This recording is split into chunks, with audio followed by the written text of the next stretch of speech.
It is my duty to inform the House that the Speaker is unavoidably absent. Therefore, in accordance with the statutes, I would ask the Deputy Speaker to please take the chair.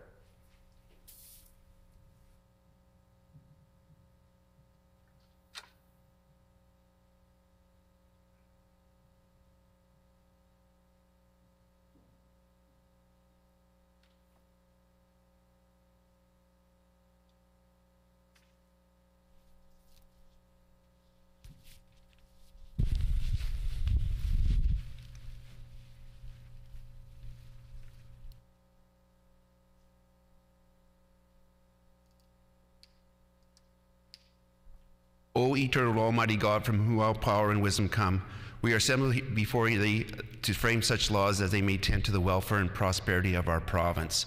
Grant, O merciful God, we pray thee, that we may desire in which in accordance with thy will, that we seek it with wisdom and know it with certainty and accomplish it perfectly for the glory and honor of thy name and for the welfare of all our people. Amen. Please be seated. Before we get started here, I wanted to, for the information to all members, the Speaker's office received a letter yesterday signed by the Government House Leader and the Opposition House Leader indicating that the House will sit tomorrow, Friday, May 14th, 2021, from 10 a.m. to 12:30 p.m. to consider the department estimates in the Committee of Supply. The Honourable Opposition House Leader.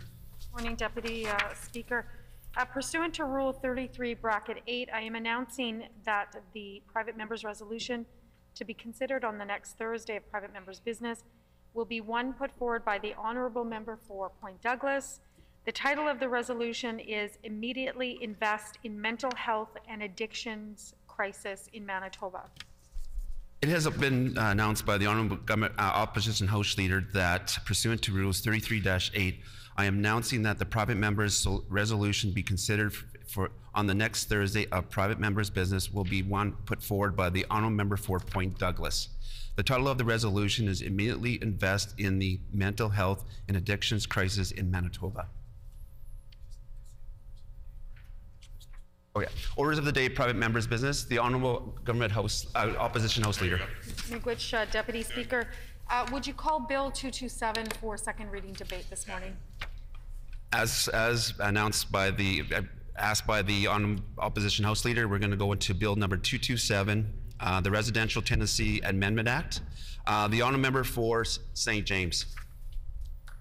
Thank you, Mr. Deputy Speaker. I move, seconded by the Honourable Member for Wolseley, that Bill number 227, the Residential Tenancies Amendment Act, la loi modifiant la loi sur la location à usage d'habitation, be now read a second time and referred to a committee of this House. It was moved by the Honourable Member for St. James, second by the Honourable Member for Wolseley, that Bill number 227, the Residential Tenancy Act, Amendment Act, be now read a second time and referred to the committee of this House. The Honourable Member for St. James. Thank you, Mr. Deputy Speaker. I am very proud to have an opportunity to introduce this piece of legislation today, the Residential Tenancies Amendment Act. The goal of this bill is to respond to the growing housing affordability crisis, which is impacting Manitobans in every corner of this province.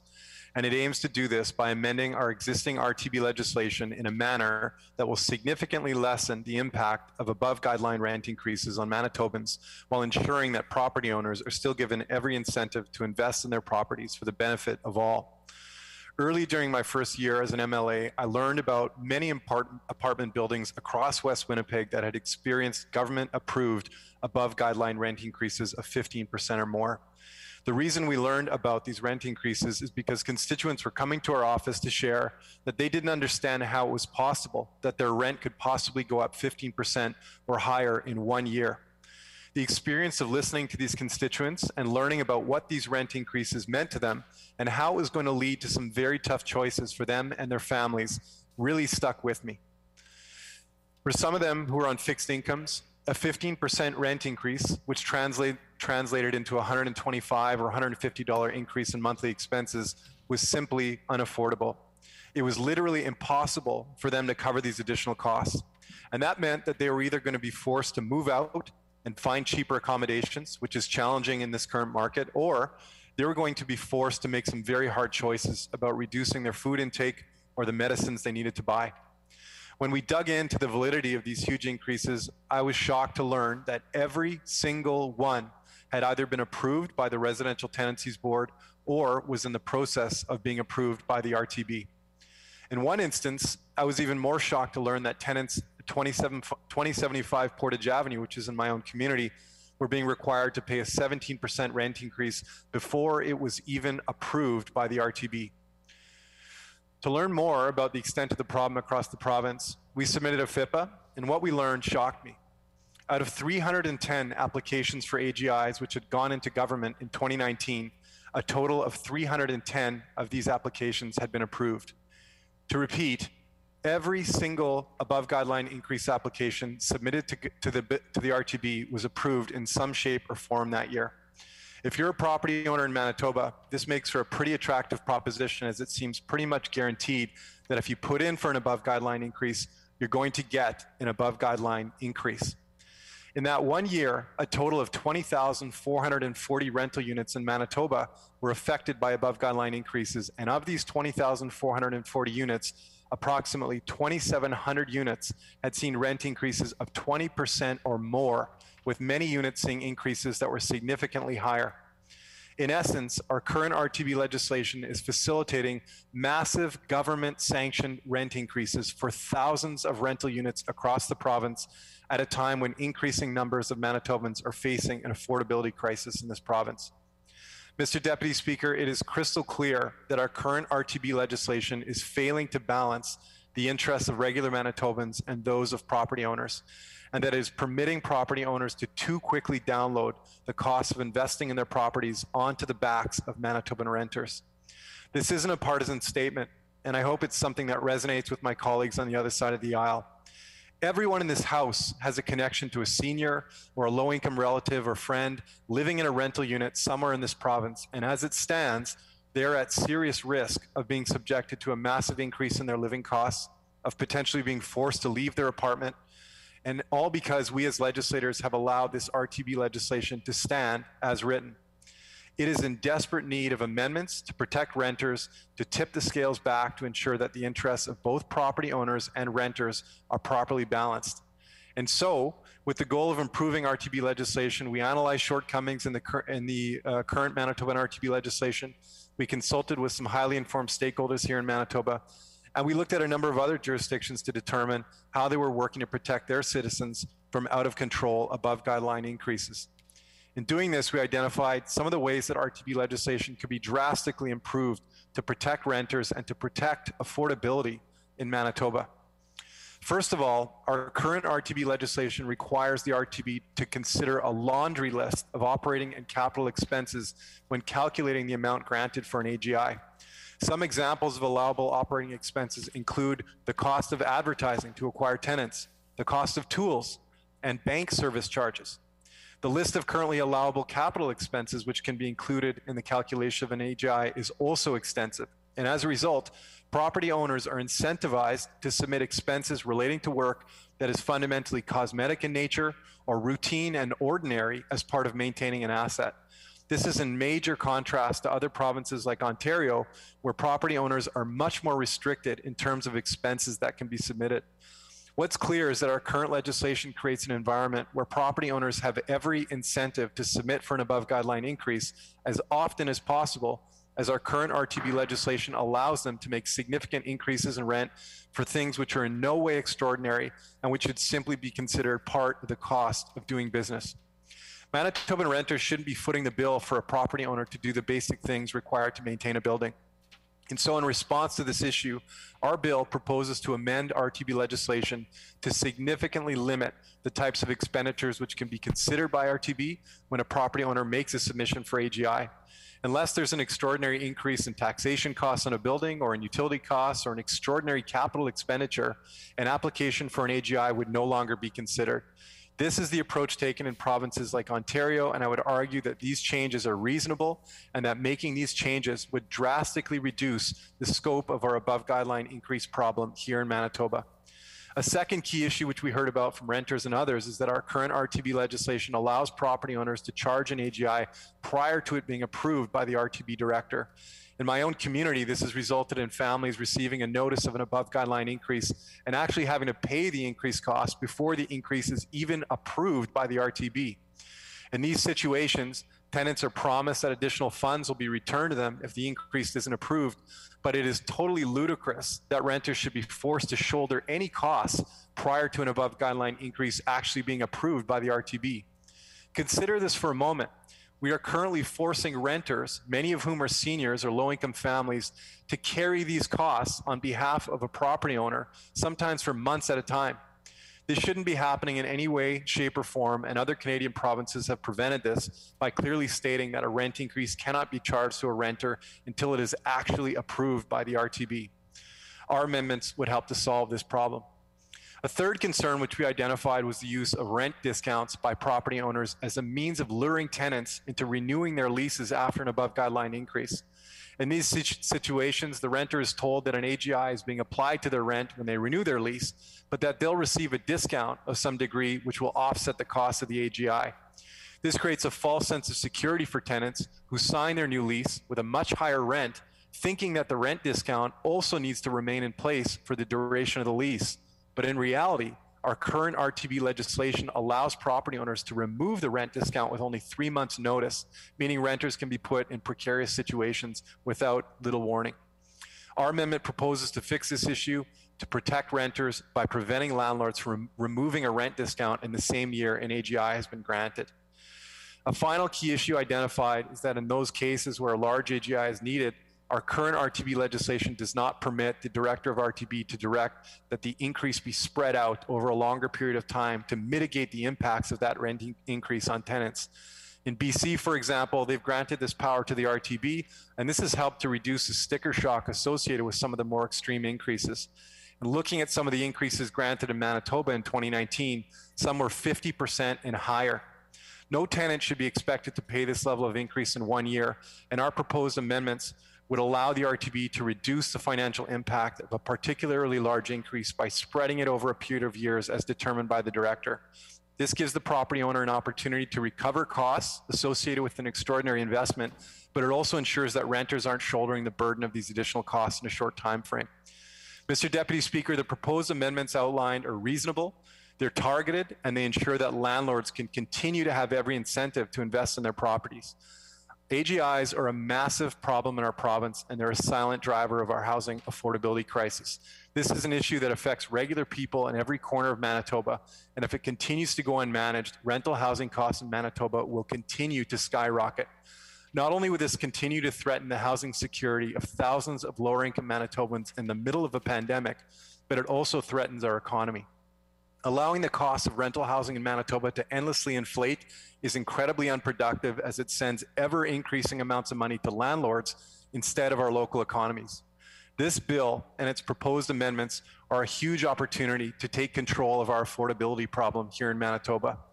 I strongly encourage our colleagues on the other side of the House to consider the proposed amendments and to support this bill, knowing it will protect The honourable member's time is up. in their own communities.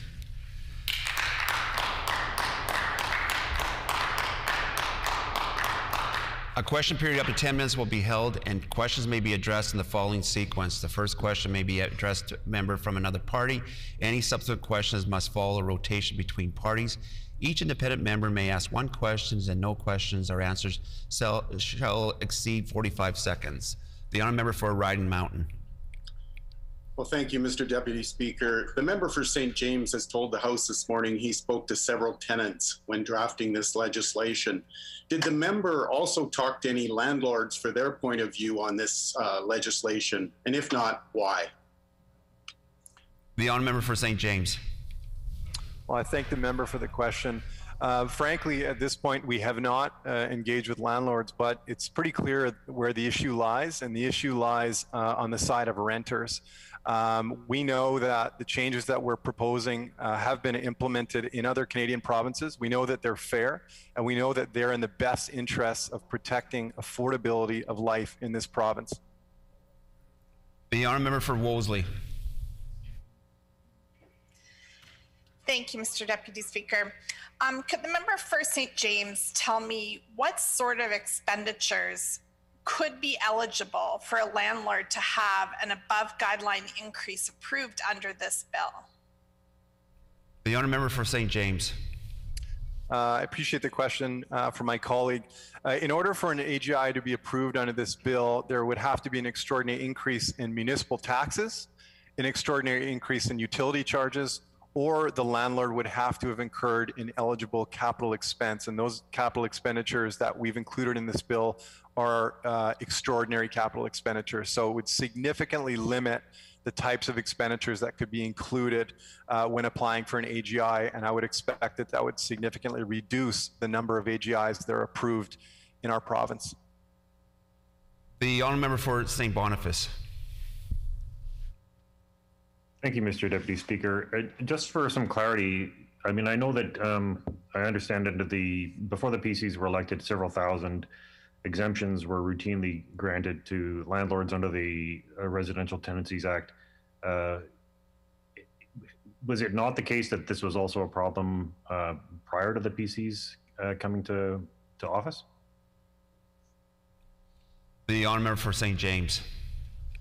I thank the member for the question. The reality is that this issue is happening now, and that our current PC government has been aware of this issue with these out of control above guideline increases.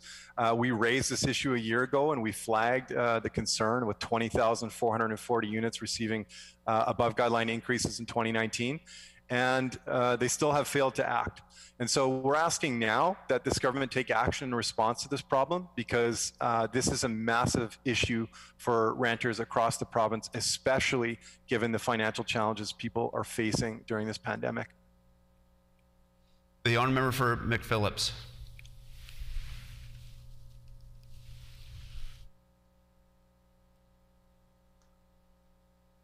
The honourable member for McPhillips, would you unmute your mic? Here we go. Sorry, Mr. Deputy Speaker. I thank my colleague, the member for St. James, for bringing forward this legislation this morning. I'm just wondering if the member can advise why they're looking at switching rental properties from a residential to a commercial designation within his proposal. The honourable member for St. James. I thank the member for the question. The focus of the bill is on residential rentals, and the bill seeks to focus on improving reducing the number of AGIs that are impacting Manitoban renters in residential properties, and the focus is not on commercial properties. The honourable member for Burrows. Thanks, Mr. Deputy Speaker. Can the member share how has the Pallister government made life harder for Manitoba renters? The honourable member for St. James. I thank my colleague for the question. Well, there's a number of concerning things that have happened under this government for renters. First of all, most recently, the removal of the education property tax credit, which is going to have a significant impact on the affordability of life for renters across the province. They've also reduced the portable housing benefit, and they've allowed Manitoba housing wait lists to grow to record levels. They've allowed vacant units in Manitoba housing to grow to record levels. And overall, they just have not been focused on responding to this out of control, above guideline rent increase issue, which we flagged over a year ago. The honourable member for Radisson. Thank you, Mr. Deputy Speaker. Yeah, I'm quite surprised to hear from the member that he hasn't spoken with even a single landlord. He talks about balancing the interests of tenants with the interests of landlords. You'd think you could at least talk to one. And I know that the members of the NDP caucus don't seem to like each other very much, but I'm pretty sure he's got a landlord in caucus. I believe the member for Elmwood has a considerable stable of properties. So my question is, can the member for St. James at least commit to speaking with his own caucus members or some landlords about a landlord's perspective on the Residential Tenancies Board, and how maybe the member for Elmwood decides if and when to apply for above guideline increases on his own properties? The honourable member for St. James. Yeah, first of all, I just want to say it's a shame that the members opposite are more focused on partisanship here than talking about actually resolving the problem that I've referenced here. Look, it will, of course, I think, be of use to understand what landlord would consider to be appropriate types of expenditures, and that would be of benefit. But I would say that right now the balance is massively tipped in favor of landlords, and the issue is that renters are not prioritized under our current legislation. They're the ones who are suffering as things are written. And frankly, the problem is clear. It's that we have a massive issue with allowing landlords to submit far too many expenditures in applying for AGIs. Time is up. The honourable member for Wolseley. Thank you, Mr. Deputy Speaker. I'd like to ask the member for St. James if you could mention some of the specific ways that Bill 227 would specifically benefit low-income Manitobans and seniors. The honourable member for St. James. Yeah, I thank the member for the question. So first of all, it limits what can be counted towards an AGI application, as we've already outlined. It also ensures that rent increase cannot be applied until an actual order is given by the RTB, which will ensure that low-income renters aren't forced to pay a rent increase even before it's approved.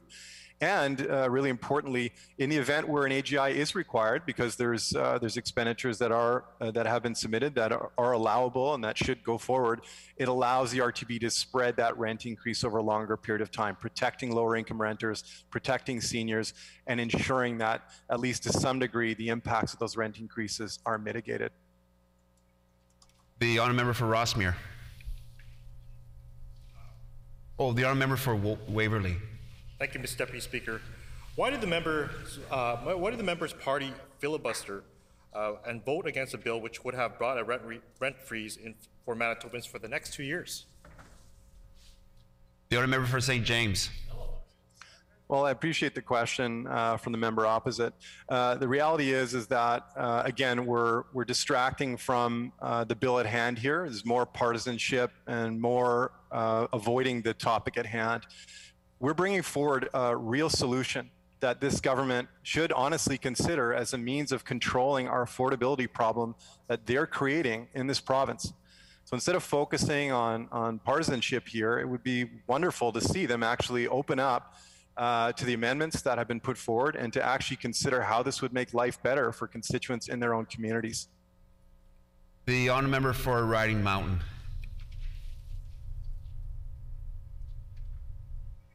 Thank you, Mr. Deputy Speaker. How was the criteria for applying a rent increase above the maximum under this proposed bill determined? The honourable member for St. James. I appreciate the question, and I think that's a good question. So in order to determine that, we did consult with some expert stakeholders here in the province about what would be appropriate. And we also looked to other jurisdictions across Canada, specifically BC and Ontario, to look at what they've done to control out of control above guideline increase issues in those provinces. So we looked to them for inspiration. We consulted with some stakeholder experts here in the province, and that's how we landed on the specific expenditures that are allowed under this bill. Honourable member for Burrows. Thank you, Mr. Deputy Speaker. Can the member kindly share how will Bill 227 help keep rent affordable for Manitobans? The honourable member for St. James. Thanks so much to my colleague for the question. As we already mentioned, when we did that FIPA and we learned that there were 20,400 units in this province that saw above guideline increases, about 2,700 of those were 15% increases or greater. That's reflective of an out of control problem we have here. This bill proposes amendments that will bring that problem under control, and those are improvements to affordability that would impact every single community across this entire province, including communities that are represented by PC's members across the way. This is essentially a set of amendments that will be guaranteed to reduce cost of living for Manitobans going forward, and I hope they'll support the amendments because of that. Time for question period has expired. The debate is open. The honourable member for Riding Mountain. Yes, good morning, Mr. Deputy Speaker. And it is indeed a beautiful Manitoba morning. The sun is shining, the birds are singing, and the farmers are in the fields. The only thing better would be a couple inches of rain in the forecast. This morning, we were debating Bill 227, an amendment to the Residential Tenancies Act moved by the Honourable Member for St. James. Before I get too far into my allotted time, I want to fully disclose to the House that I've been a landlord for the past 23 years in my hometown of Shoal Lake.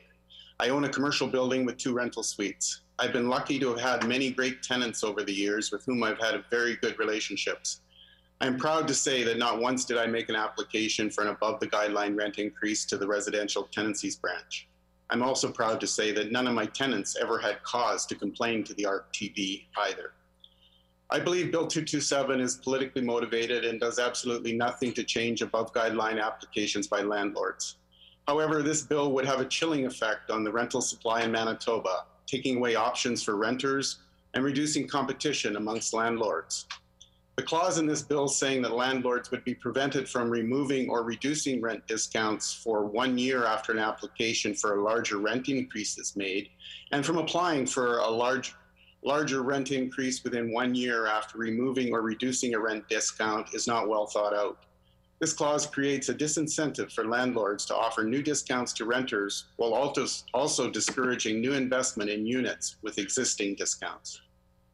Mr. Deputy Speaker, Bill 227 is based on the flawed premise that the Residential Tenancies Board staff and appointees are operating in bad faith and not applying the existing rules to any above guideline applications. This is dismissive and insulting to those hardworking people.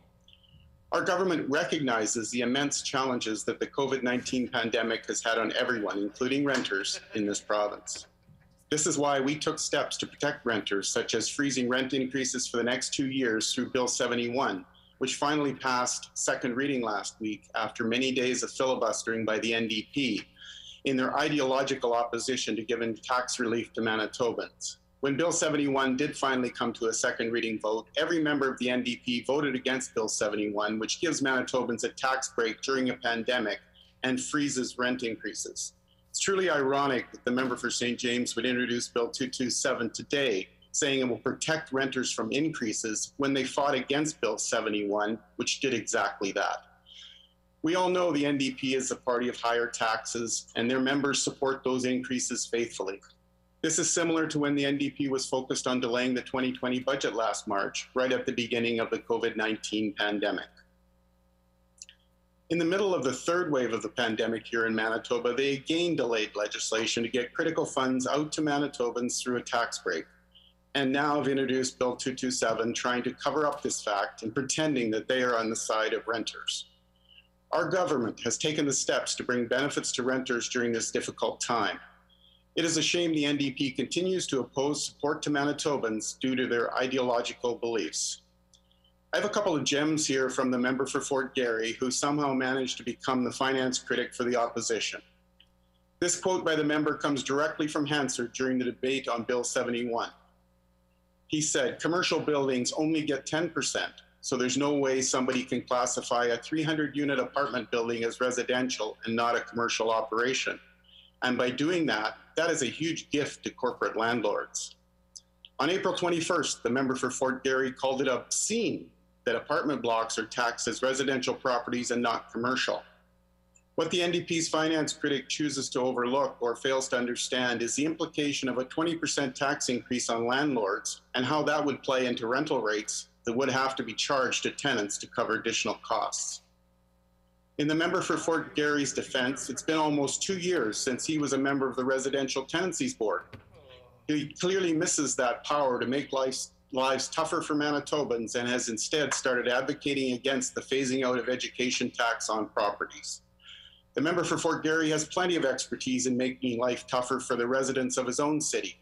He spent several years as chair of the Winnipeg School Division, where he and his board increased education property tax on homeowners by nearly 40%. So the NDP have a finance critic whose life mission so far has been to make housing more expensive for Manitobans. Well, Mr. Deputy Speaker, he's in the right party for sure. It is interesting that the NDP continue to claim they are on the side of Manitoba renters when their past actions have only made life less affordable for them. The irony is that while the NDP want to look like they have the backs of Manitobans, this legislation and their past actions speak volumes. We all know the member for Fort Garry's disastrous time as a school trustee in the Winnipeg School Division, but just to recap, over a 7-year period from 2012 to 19, property taxes increased over 36%. Inflation was only pegged at 10.8% during this time. Along with these increases came luxurious trips and a salary of increase of 15% for Winnipeg School Division trustees. Now, you may be wondering what this has to do with rent increases and Bill 227. Well, these stark increases in property tax show a trend with the member for Fort Garry. While the member was on the Residential Tenancies Board for 10 years, every single above guideline rent increase application was approved. Every one of them, Mr. Deputy Speaker. The member for Fort Garry loves increasing taxes, and he certainly loves increasing rents on Manitobans as well. There were a total of 2,079 rent increase applications approved from 2010 to 2015. From 2010 to 2019, there was a 10-year average of 351 buildings that have received approval for above the guideline rent increase, amounting to an average rent of $878. Nearly a 10% increase was granted. The NDP like to talk about helping vulnerable Manitobans, yet they sit in this chamber today with a member whose legacy is higher taxes, higher rent, and making life much less affordable for those who need a break. It's almost laughable that they bring this legislation, Bill 227, forward when they have been increasing rent and taxes on Manitobans for the past decade.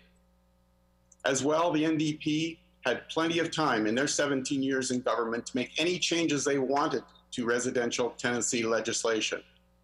The member for Fort Garry's record on these issues shouldn't bring much confidence to Manitobans.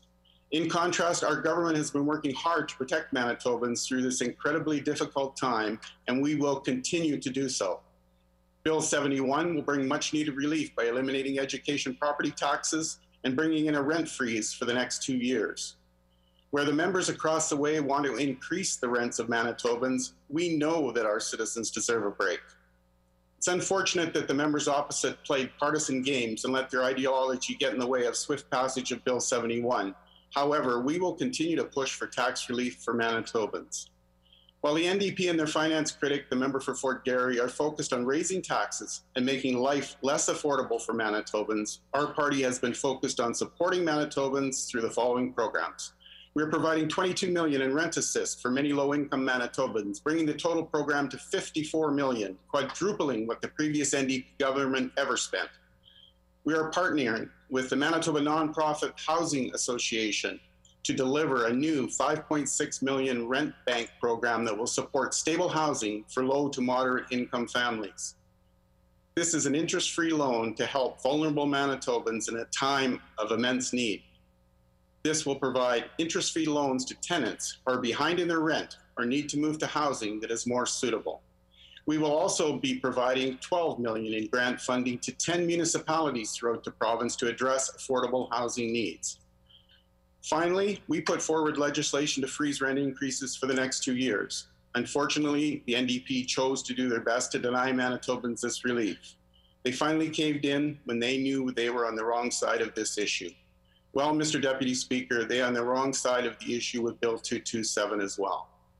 Mr. Deputy Speaker, despite the opposition clearly not wanting Manitobans to keep more of their hard-earned money, on this side of the House, we will continue to work to ensure more money remains in the hands of Manitobans. Thank you. The honourable member for Wolseley.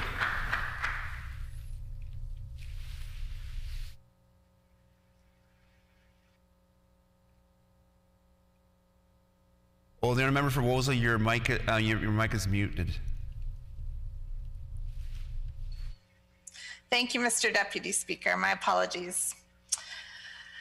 I want to thank my colleague, the honourable member from St. James, for bringing forward Bill 227 to amend the Residential Tenancies Act. The Act currently establishes a process to set the maximum rent increase that may be charged for most rental units and allows landlords to apply for an order that authorizes rent increases above this amount. This bill prevents landlords from applying for a larger rent increase unless the landlord has incurred eligible capital expenditures or there's been an extraordinary increase in taxes, utilities, or security service costs. And this bill would ensure that larger rent increases cannot be charged until an order has been made that authorizes the increased rent. Further, this bill would prevent landlords from removing or reducing rent discounts for 1 year after an application for a larger rent increase is made, and from applying for a larger rent increase within 1 year after removing or reducing a rent discount. Mr. Deputy Speaker, housing is a right, and all Manitobans should have access to affordable, safe, and quality housing. I speak about this with some experience as I started renting my first apartment at the age of 17, and I continued to rent for 18 years, living in a variety of housing situations. I had wonderful landlords and terrible ones, so I do have personal knowledge of what it means to rent and why it matters for rent to stay affordable, especially in order to prevent people from having to frequently move in order to keep their life affordable. Unfortunately, the Pallister government is not working towards the goal of affordable, safe, quality housing. They've demonstrated this by approving all 310 above guideline rent increase applications in the 2019-2020 year alone, and now above guideline rent increases are contributing significantly to the housing affordability crisis in Manitoba.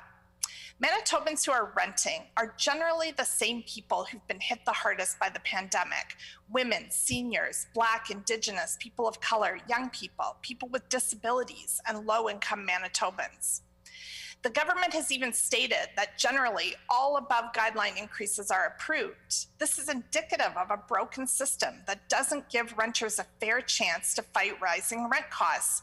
Currently, landlords can apply for above guideline rent increases for reasons as minute as operating expenses, which is simply ongoing maintenance. During the pandemic, many of these increases came immediately after the rent freeze was lifted and were as high as 30 to 50%. In November of 2020, I sent a letter to the then Minister of Housing on behalf of several tenants in the Wolseley constituency who had their rent raised by 27.9% and 29.9%. One tenant had lost her job at the start of the pandemic and suddenly found at the end of the year that her rent was being increased by $306 a month. I saw photographs of her apartment and the serious amount of work that should have been done in her unit, but was not. Another tenant, a full-time student in the same building who also lost her part-time job due to the pandemic, had her $300 per month increase take effect on November 1st, 2000. Like many students, she is accumulating debt in order to continue studying, and this increase in rent would mean an additional $3,200 a year in housing costs will be added to the total student debt she will owe.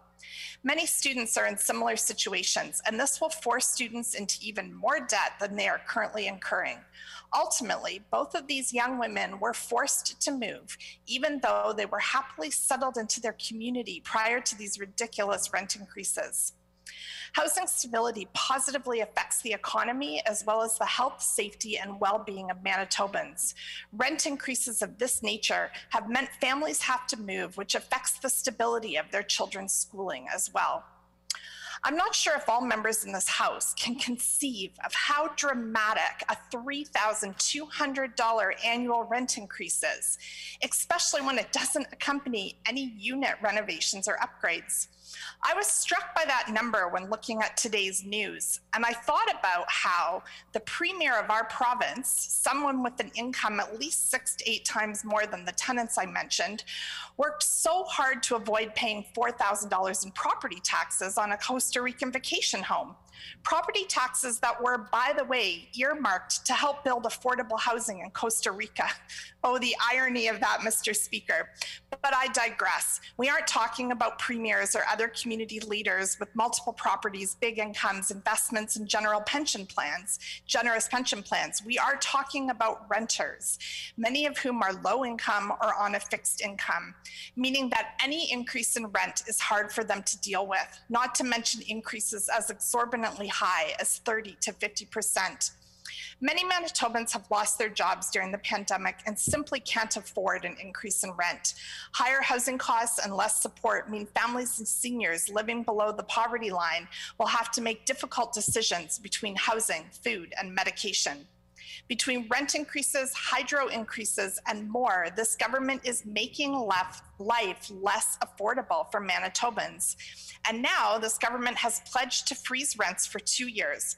It's unlikely this will mean much for tenants whose landlords apply for above guideline increases, given that the Residential Tenancy Board approves them all. Landlords are therefore still able to increase rents as long as they do so by applying for an AGI. This bill prevents landlords from applying for a larger rent increase unless the landlord has incurred eligible capital expenditures or there's been an extraordinary increase in taxes, utilities, or security service costs. Currently, landlords need to argue that material improvements they made to the property are significant enough to warrant a rent increase. However, the guidelines are too vague and allow large corporate landlords to unfairly abuse the system and increase rents for expenses that are a part of ongoing maintenance, leading to what is widely known in my community as renovictions. Bill 227 removes the ability for operating expenses to be used to increase rent, thereby protecting renters from increases based on ongoing maintenance expenses. This bill also makes it clear that renters cannot be charged the AGI until after the order is issued. Bill 227 also clarifies language to ensure that tenants are protected. This bill allows the Residential Commission to consider the affordability of rent for renters. This could mean that, for example, instead of rents increasing dramatically very quickly due to an AGI, the increase could be spread out over 3 years so that it's more affordable. Bill 227 prevents landlords from removing or reducing rent discounts for 1 year after an application for a larger rent increase is made, and from applying for a larger rent increase within 1 year after removing or reducing a rent discount. And this ensures that rent is more stable and affordable for tenants, and that discounts are not abused to provide a financial security blanket to large corporate landlords. Bill 227 has been made more necessary following the government introduction of Bill 71 to ensure renters are greater protected from above guideline rent increases in conjunction with the 2-year rent freeze. Additionally, Bill 227 is necessary to provide great financial protection for renters who will be losing a key credit that helped them cover their expenses, all as a result of Bill 71. Bill 71 hurts renters because renters currently get a $700 tax credit, but Bill 71 will reduce this by 25% right now and ultimately will phase it out completely, meaning that renters will simply have less money in their pockets. At the same time, landlords will benefit from that same 25% rebate on their property taxes. So landlords get more benefits, renters lose the few benefits that they had, all of the rents get jacked up through above guideline approvals. This government only cares about helping themselves and their wealthy friends. If there was ever any doubt, just look at which side of the house happily pays our taxes to support healthcare, education, and to help mitigate the impact of poverty in this province. And then look at which side of the house asks for amnesty to avoid paying taxes and late penalties on their vacation properties. The Tory cabinet has ensured that Bill 71 will benefit wealthy Manitobans and who will ultimately benefit the most. Bill 71 will benefit landlords and people who own more than one property, much more than renters, regardless of income. How is this fair? While rents go up unabated by the Residential Tenancies Act, the Pallister government has failed to build a single unit of social or affordable housing and has instead sold off units and cut the maintenance budget while raising rents. The Pallister government has not built a single new social or affordable housing unit to date, and the budget for the repair, maintenance, modernization, and improvement of existing social housing has been cut by nearly $100 million annually. There are so many ways this government's making life less affordable for renters, for students, for Black, Indigenous, and people of color, for women, for trans and non-binary people, and people of all backgrounds who live in poverty or on a fixed income.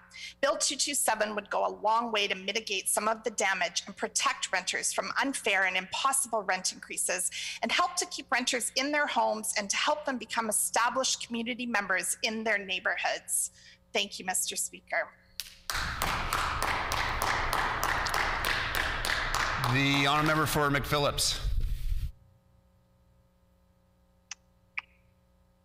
Good morning, Mr. Deputy Speaker. It is always a pleasure to rise virtually in the Manitoba Legislature this morning. You will note, Mr. Deputy Speaker, that I remembered to bring my headset, and I apologize to Hansard the other day for any difficulty in hearing, Mr. Deputy Speaker, but this is the world that we live in as we debate legislation here this morning as part of our democratic process, even if it is virtually, Mr. Deputy Speaker.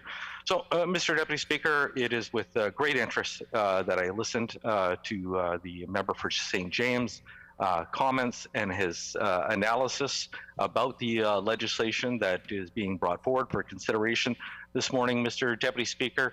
And the comment that struck me most, Mr. Deputy Speaker, was in response to the query of whether or not the NDP had actually consulted the actual landlords who may be impacted by this legislation. And the member for St. James said, and I am quoting directly, it would of course be of use.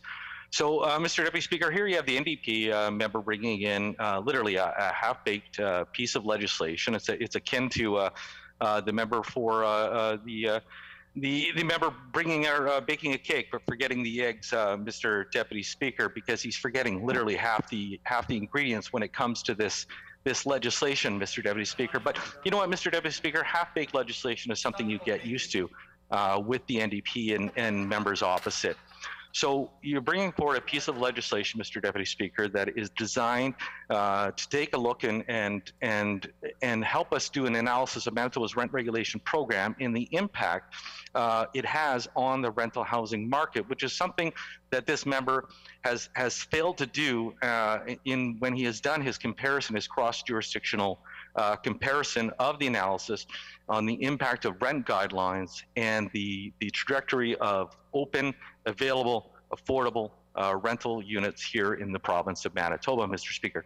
So the member's inability to connect the two pieces, the issue being rent increases and construction, and the affordability of multiple housing units for Manitobans, as well as the other issue, Mr. Deputy Speaker, and that is the complete inattention or involvement, for that matter, of a key partner within this dynamic, Mr. Deputy Speaker. You have the renter and you have the landlord, Mr. Deputy Speaker.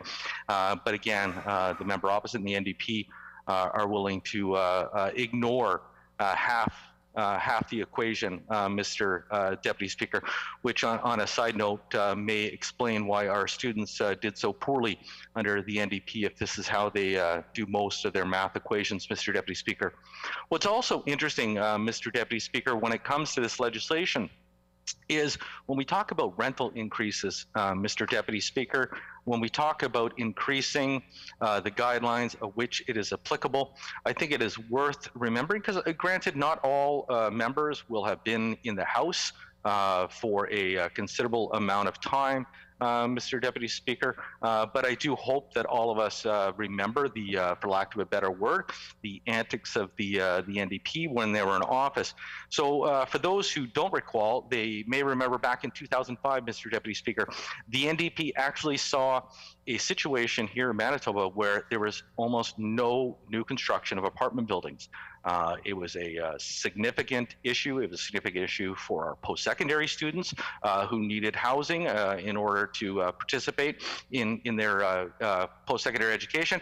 It was a significant issue for newcomers here in Manitoba that come to our province literally by the thousands and thousands every year, Mr. Deputy Speaker. So what did the NDP do, Mr. Deputy Speaker?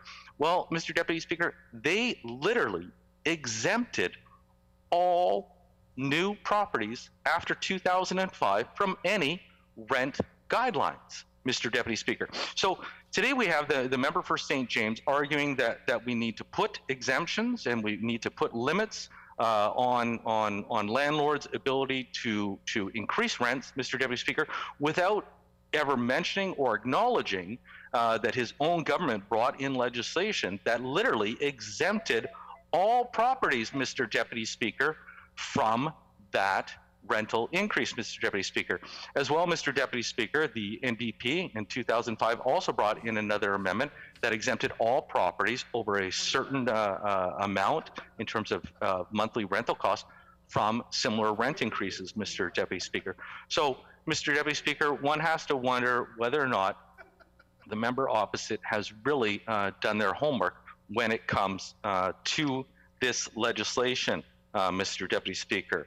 So, Mr. Deputy Speaker, I would hope that the member takes a look at the issue of intertenancy deregulation, Mr. Deputy Speaker, when he's taking a look at the housing and the apartment situation, Mr. Deputy Speaker, when he takes a look at why landlords may be required to make those increases, Mr. Deputy Speaker. And while, you know what, I will give the member credit, Mr. Deputy Speaker, section 123, 22B, Mr. Deputy Speaker, I think actually is a valid component of this proposed legislation, Mr. Deputy Speaker, because the legislation, Mr. Deputy Speaker, in that section actually exempts landlords from this legislation and from any kind of cap on rental properties if the replacement of the system actually has to do with energy or water conservation, Mr. Deputy Speaker. So I will give the member for St. James credit for ensuring that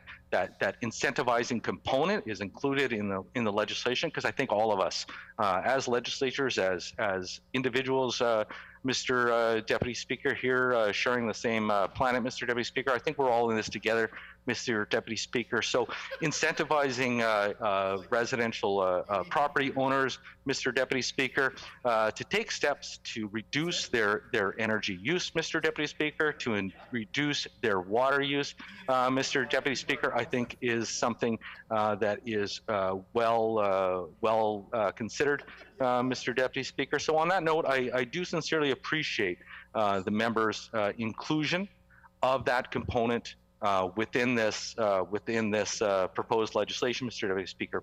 But it is, again, Mr. Deputy Speaker, the member for St. James, again, it's worth saying again, Mr. Deputy Speaker, failed completely to include or have any conversation, Mr. Deputy Speaker, with any landlord. So half the equation, Mr. Deputy Speaker. Now, Mr. Deputy Speaker, I had the fortune of residing in a number of apartments over the years, Mr. Deputy Speaker, and I remember when I was residing in Brandon, going to Brandon University, Mr. Deputy Speaker, and living in a small rental unit. I think it had maybe 6 units in total, Mr. Deputy Speaker. So I got to know the landlords, Mr. Deputy Speaker.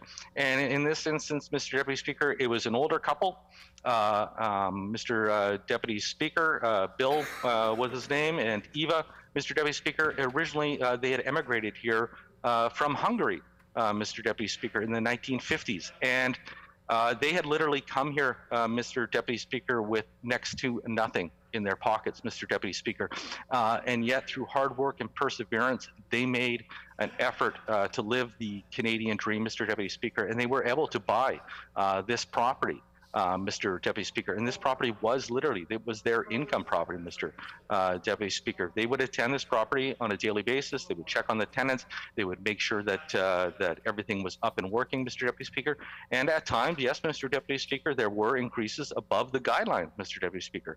But lo and behold, Mr. Deputy Speaker, during this time frame, Mr. Deputy Speaker, the NDP were in office, and they allowed these guidelines, increased guidelines to go forward, Mr. Deputy Speaker. But I did not begrudge my landlords, Mr. Deputy Speaker, because I knew in talking to them, Mr. Deputy Speaker, that this was indeed their nest egg, their retirement, Mr. Deputy Speaker. So what the member opposite is doing is actually attacking, in some instances, individuals in Manitoba's entrepreneurs who have risked their own income, Mr. Deputy Speaker, in order to create an income-generating property, Mr. Deputy Speaker. Now, I see the time is winding down, Mr. Deputy Speaker, and unfortunately we can't even get into the situation, Mr. Deputy Speaker, about when landlords have to face tenants who are less than ideal, Mr. Deputy Speaker. And I'm not suggesting that all tenants are bad tenants, Mr. Deputy Speaker, absolutely not. But on the same hand, Mr. Deputy Speaker, the NDP like to indicate that all landlords are somehow evil landlords, Mr. Deputy Speaker. Nothing could be further from the truth, Mr. Deputy Speaker. So I applaud the member for his bill, Mr. Deputy Speaker, and I wish him the best of luck this morning. The honourable member's time is up. The honourable member for St. Boniface. I'm almost reluctant to say thank you, Mr. Deputy Speaker. We've heard Mr. Deputy Speaker so much. Mr. Deputy Speaker. I will briefly speak to the merits of the bill. I think this bill has merits. So I will say that right away. We do have far too loose of a regulatory situation when it comes to landlords and tenants. I will give a shout out to the member for McPhillips for his spirited defense of our oppressed landlords in Manitoba. I know that it's but I will say this. He makes a point. Which is that there is a difference, and an important difference between small landlords who have a very different situation as opposed to landlords or real estate investment trusts who may own hundreds or thousands of properties. There is a very, very serious problem in Manitoba with what are called renovictions, where people are using easy money. They can buy an apartment building or a so-called investment property with a minimal of money down. They can put a minimal amount of money into improving it. It's not really being improved in any significant way. And they are able to use loopholes in the Residential Tenancies Act to drive up rent 50 or 70%. And that is the sort of thing that is going to, it breaks families and it breaks renters, and it is terrible. We specifically flagged this with the finance minister in our budget submission, because this is the sort of thing that ruins the economy, because you end up evicting a whole bunch of people who were able to afford rent. All of a sudden you have a series of apartments that people will struggle to afford, and at a time of pandemic when people's incomes have often not risen for a very long period of time.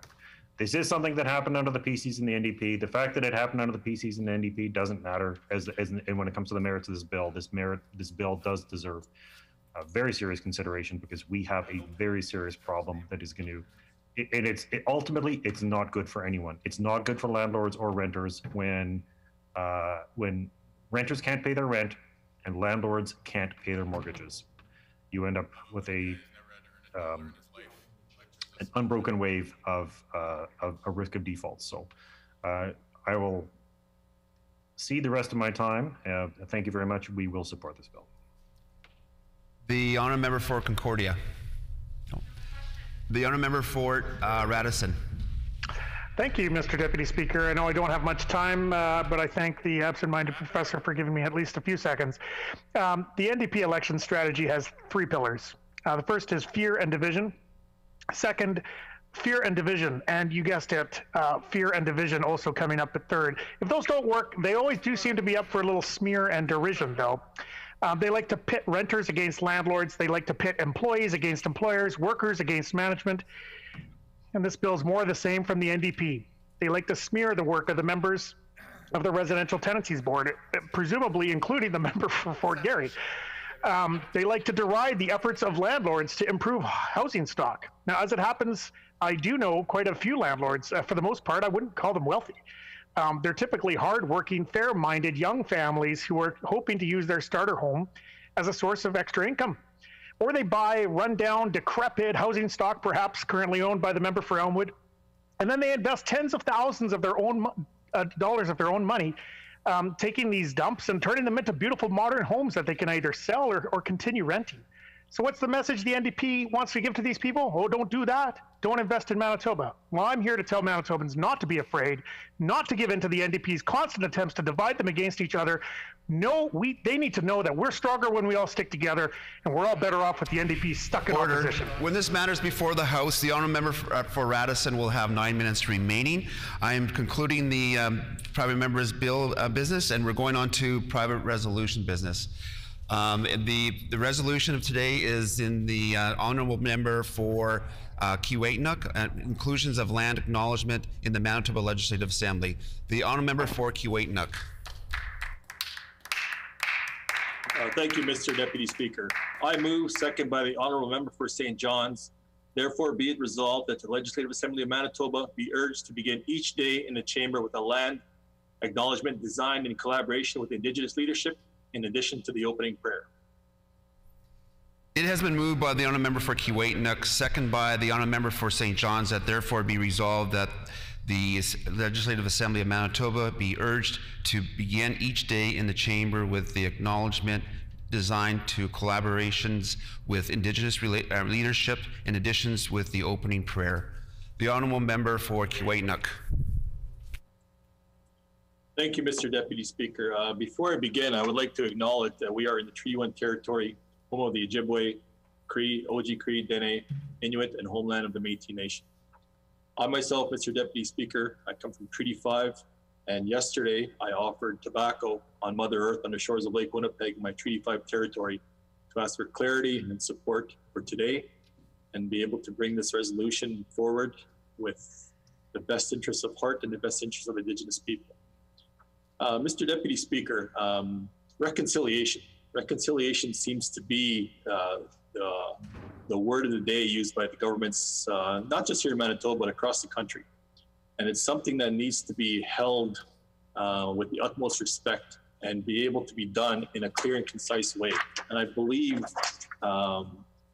beginning our day with the land acknowledgement and respecting where we are, where we sit, where we reside, where we conduct business of this legislature, of this chamber, whether it be remote or whether it be Zoom or whether it be sitting here in the chamber, to be able to bring that forward and be able to do it in a really concise way. I have listened for some time now across the way, and I've heard on a number of occasions the word reconciliation, the word respect, when it comes time to referring to Indigenous peoples as the true stewards and the first stewards of this land. So I believe, Mr. Deputy Speaker, or Mr. Assistant Deputy Speaker, that we have had this time to be able to consider what this means and what this does for not only ourselves here in the chamber, but what this does for Indigenous people across the province of Manitoba. Here in Manitoba, we have a very strong, a very vibrant Indigenous culture, Indigenous population. And we are represented now in this chamber and in this house, in government, in all levels of government, in all levels of and aspects of government and businesses across this country, across this province, and across the city of Winnipeg.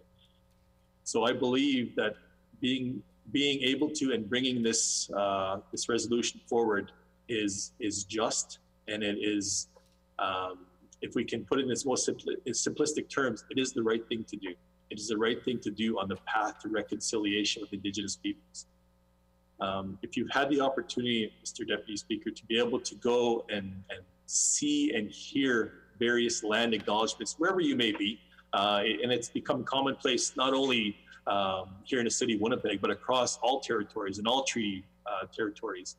And it's something that's done out of respect. And it's an acknowledgement that's being able to now begin that conversation that people may have and people want to continue to have, to be able to go and talk about and reflect on and become informed about Indigenous culture, Indigenous peoples, where we come from, where we are today, and where we want to be, and where we want to go on this path to reconciliation.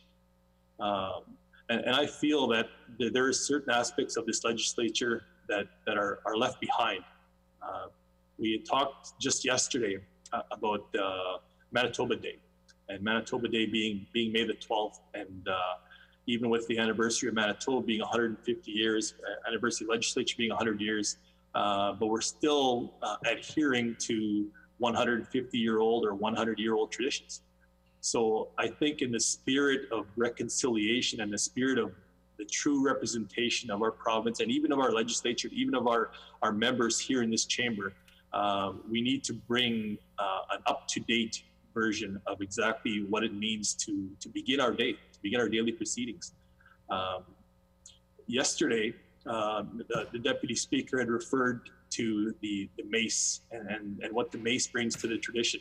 But in that time, the Deputy Speaker also referenced the star blanket cushion and the beautiful star blanket cushion that was beaded and the mace runner that was given to the Assembly by the Assembly of Manitoba Chiefs. And it's to an honor Indigenous heritage. And also during that time, the the Deputy Speaker also spoke about, and I'll quote this out of Hansard, this artifact also serves as a reminder that the Assembly Chamber and the Legislative Building are on Treaty 1 territory in the traditional lands of Anishinaabe and the home of the Métis people. And I would encourage members to reflect on a solemn responsibility we all share to serve our constituents in this Assembly and recall whatever heated debates we may have, that we're all part of one legacy to serve the citizens of this province, which is exactly true, Mr. Deputy Speaker, to be able to go and have that respect, to be able to bring those kind of things forward. When we talk about the uniqueness of Manitoba and exactly what Manitoba and specifically brings to this resolution, and we go on a bigger scale, Mr. Deputy Speaker, when we talk about Canada and the origins of the root name Canada, it has Anishinaabe roots and Indigenous roots. The name Manitoba has Anishinaabe roots. Even the name Winnipeg has Anishinaabe roots. So why not be and try and complete that cycle and truly have the representation and the roots of where this legislature sits reflect the roots of Indigenous people, and be able to bring that tradition forward and be able to bring that acknowledgement and that recognition. And it will then have a profound effect on not only the people that are sitting in this chamber today, but for future generations. And to be able to have our young people and young children and young Anishinaabe children and young Indigenous children be able to say, hey, I'm now a part of this process. Our members of our caucus, and I'm sure there's members have been other parts of government have had Anishinaabe roots and Indigenous roots, and perhaps at their point in time, and even today, you feel like you have to almost try to force your way into being able to see your culture represented in this chamber. And I think it's very important to be able to go in with a sense of pride and say, this is now, I really, really feel included. And the inclusiveness is wholesome and it's wholehearted. And it really encompasses exactly where we are. Because prior to 100 years of this legislature, prior to 150 years of Manitoba, the Indigenous peoples were the first stewards of this land, of this territory, of this very spot where we sit today. So why not go back to do that? This is not a resolution that's asking for a budget. It's not asking for a huge line item by any means. It's not asking for monetary in any value. It's asking for the recognition and the respect and the path to reconciliation towards society, towards government of Canada, government of Manitoba, that reconciliation towards Indigenous people. We've heard time and time again, Mr. Deputy Speaker, about UNDRIP, the United Nations Declaration of the Rights of Indigenous Peoples. And there's a number of calls to action in there that also refer to lands, that also refer to trying and asking governments to adopt various strategies and various things to implement to reconcile and to create and mend that bond and mend that disconnect that these governments have had with Indigenous communities and Indigenous peoples. And I think it's important to be able to bring this legislation forward and have that go. For those of you that have had the chance to perhaps go to the Winnipeg Jets game, I remember the first time that I had heard that, it actually choked me up to be able to hear my communities and my people's recognition on that stage, on that forum. And quite honestly, Mr. Deputy Speaker, it really raised an eyebrow to other people, and they started asking questions in a concise way, so that they can come forward and have those opinions and ask those questions of Indigenous people in a non-biased way, because we know a lot of issues are done biased, whether it be social media or in the media in general or just in society. So why not have that discussion, and why not have somebody and people and younger people ask questions about Indigenous people and exactly what this means in the legislature. The representation now in this chamber, Mr. Deputy Speaker, is very important. And it's becoming more and more inclusive of exactly what Manitoba represents. And Manitoba represents a large Indigenous population. And I'm proud to say that we have a number of members in our caucus that are of Indigenous heritage and proudly represent that every single day. So in bringing this resolution forward, Mr. Deputy Speaker, it's the hopes that across all party lines, that this is a nonpartisan issue. And it's not something that we can divide on. It's something that, let's speak. Let's practice what we're talking about. Let's talk the talk, walk the walk. We talk about reconciliation, and let's do that. Let's do this reconciliation for Indigenous people, for our people, for the people that are the true stewards of the land, the first owners of this land. the first residents of this land. And let's have that respect and pay that respect forward. And let's do that by passing this resolution and having this chamber and this legislative assembly and this government, whoever the government of the day may be today, tomorrow, or for generations to come, be able to have that acknowledgement and have that respect and have that dialogue to say, this is exactly where we go, and this is our appreciation, and this is our path to reconciliation, and this is exactly the respect that is needed, the respect that is due, and the respect that should be paid to Indigenous people to be able to bring this acknowledgement forward. Thank you, Mr. Deputy Speaker.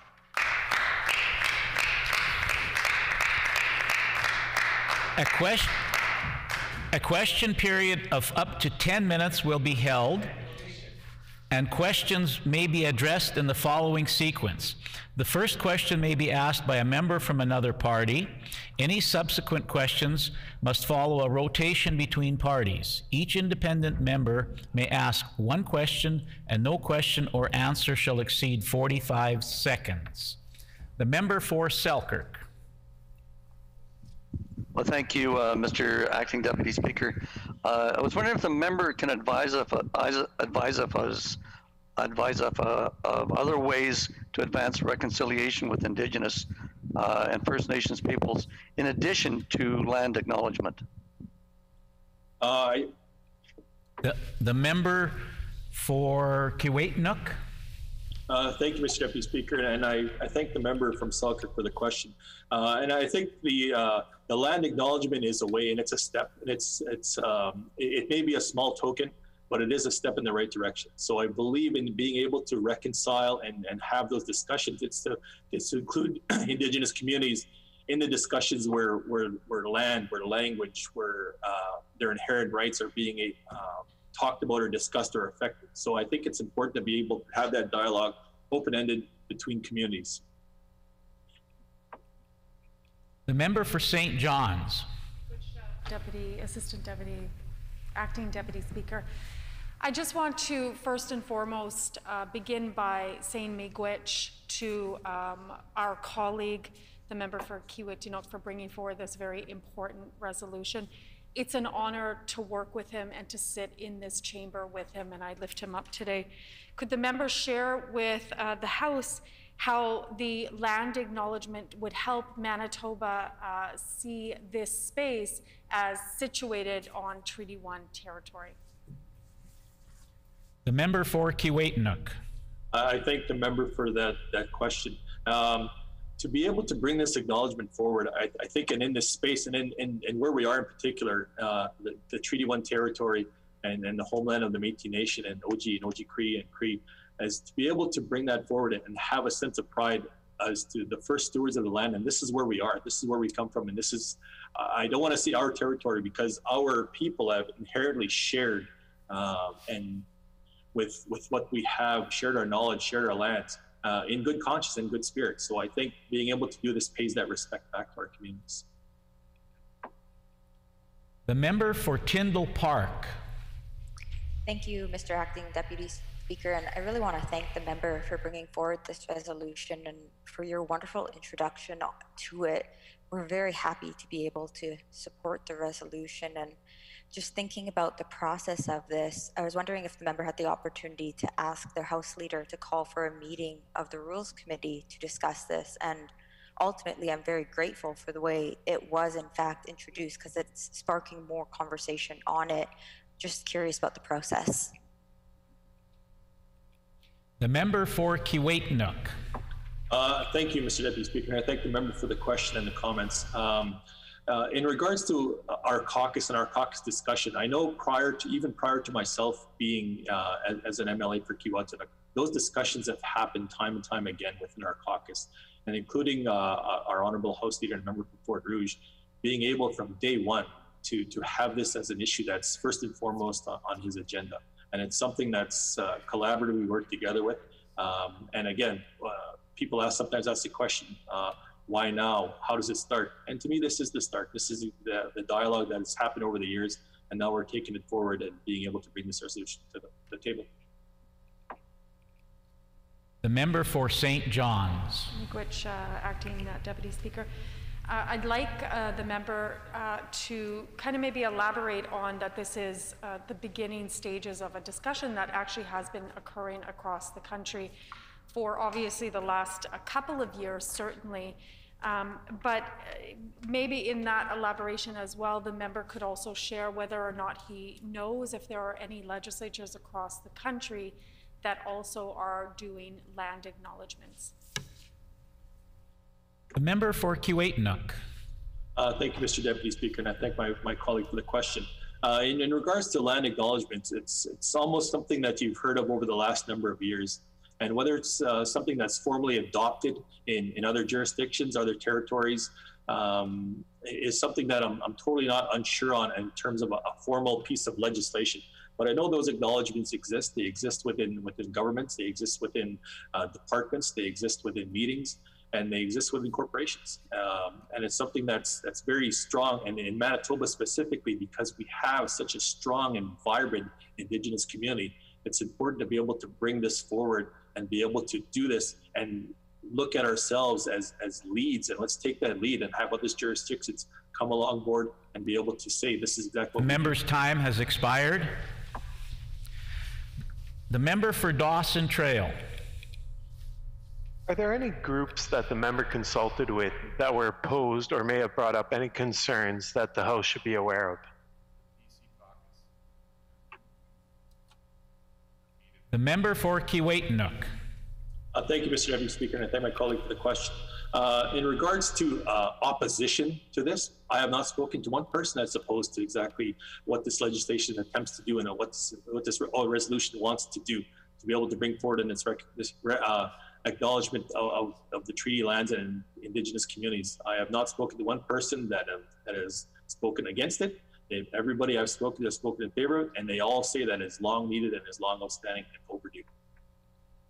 The member for St. John's. Miigwech, Acting Deputy Speaker.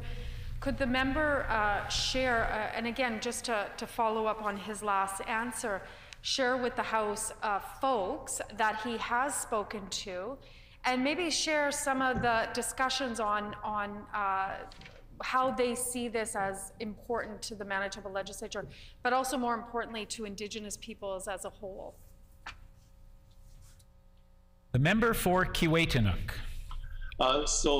Thank you, Mr. Deputy Speaker. So it is important, and we have reached out to all Indigenous communities here in Manitoba, First Nation communities, Métis communities, and just the First Nation Indigenous population in general, and to be able to bring that forward. And when this was first discussed, and we had discussed for a number of months now, and it goes back years prior to my time even, the sense of pride and the importance that Indigenous people feel this resolution and this acknowledgement would bring to them and to their young people, to know that the inclusiveness is there, the inclusiveness is respected and represented in this chamber and in this House. The member for Borderland. Thank you, Mr. Deputy Speaker.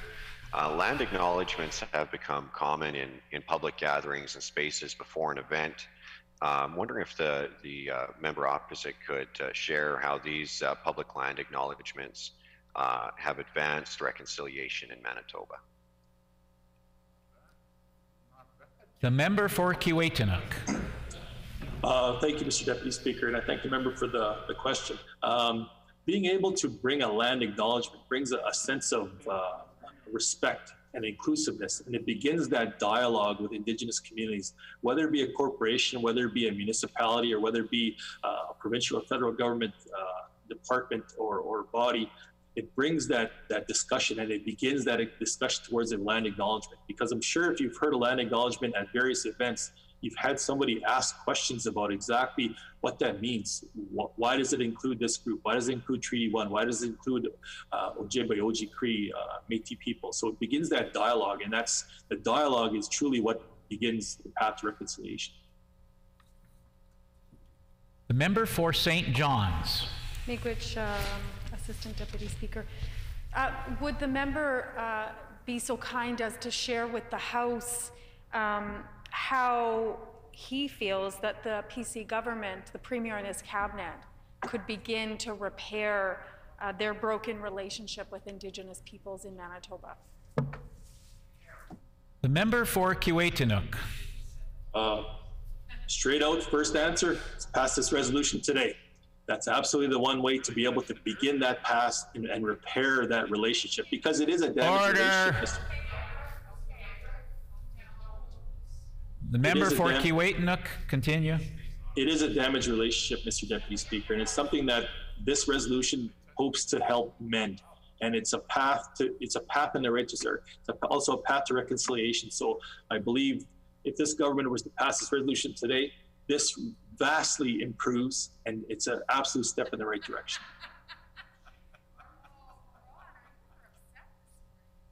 I would like a little bit of order in the chamber. It's difficult to hear what is going on. I'd like to remind everybody to please. The member for Lagimodiere. Thank you, Mr. Acting Deputy Speaker, and I thank the member for introducing this resolution. I'm just curious, in more of a procedures question, if other legislatures across the country have introduced something similar through means of legislation or by some kind of rules committee. The member for Kiiwetinoong.